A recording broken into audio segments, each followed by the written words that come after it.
दोबारा से इस पंक्ति को कह रहा हूं, ध्यान से सुनना। और ये पंक्ति केवल सुनने के लिए नहीं है, ये जीवन में उतारने के लिए है, आचरण को बनाने के लिए है। नियति भेद नहीं करती, जो लेती है वो देती है, जो बोएगा वो काटेगा, ये जग कर्मों की खेती है। यदि कर्म तेरे पावन है सभी, डूबेगी नहीं तेरी नाव कभी।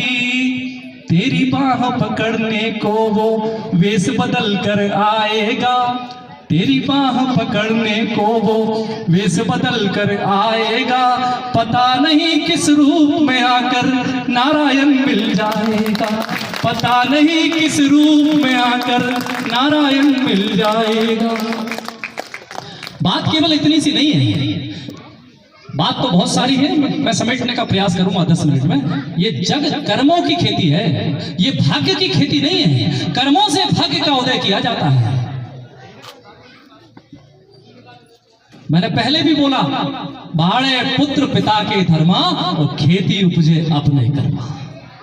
पिता के धर्म पुत्र को बढ़ाने में काम जरूर करते हैं, लेकिन जब बात कर्म की आती है तो पुत्र को ही कर्म करना पड़ता है, तभी जाके वो पुरुषार्थ में बदलकर उसको परिणाम मिलता है। आगे मैं आपसे कहूं, जो बातें मैं कहने आया हूं आपसे, और इसीलिए इतने देर तक मैं रुका। बच्चे लोग ये सोचते हैं कि भाई एक दिन की पढ़ाई से हो गया, एग्जाम आ गया, घबरा जाते हो आप लोग और बैठ जाते हो। कहीं कहीं आप अपने शिक्षक से चिंताग्रस्त होकर सामने आते हो और कभी पिता के सामने अपने आप को अक्षम महसूस करते हो। ऐसा चलेगा नहीं बच्चों। कभी कभी ऐसा नहीं है 7 दिन आपने पढ़ लिया और 7 दिन पढ़ने से रुक गए, ऐसा कभी होता नहीं है। इससे मंजिल मिलेगी नहीं। छोटे बच्चे भी सुन लो, मैं आपसे गीत भी दोहराऊंगा।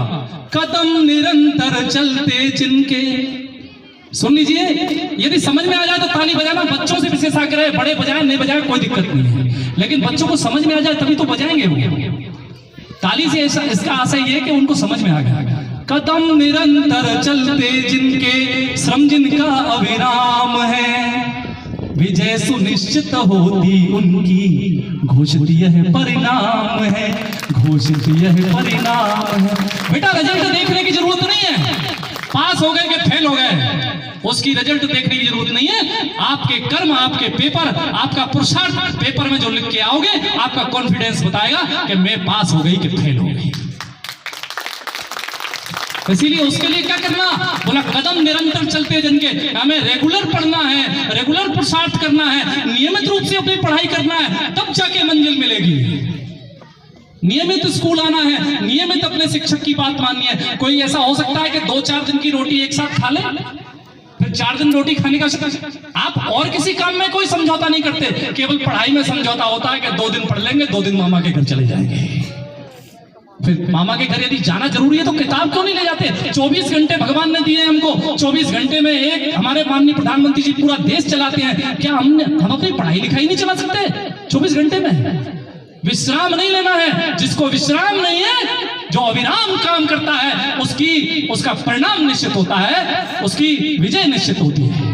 तो एक बार मेरे साथ दोहराएंगे, कदम निरंतर चलते जिनके, श्रम जिनका अविराम है, विजय सुनिश्चित होती उनकी, घोषित यह परिणाम है, घोषित यह परिणाम है। मेरे साथ बोलो, घोषित यह परिणाम, विजय सुनिश्चित होती उनकी।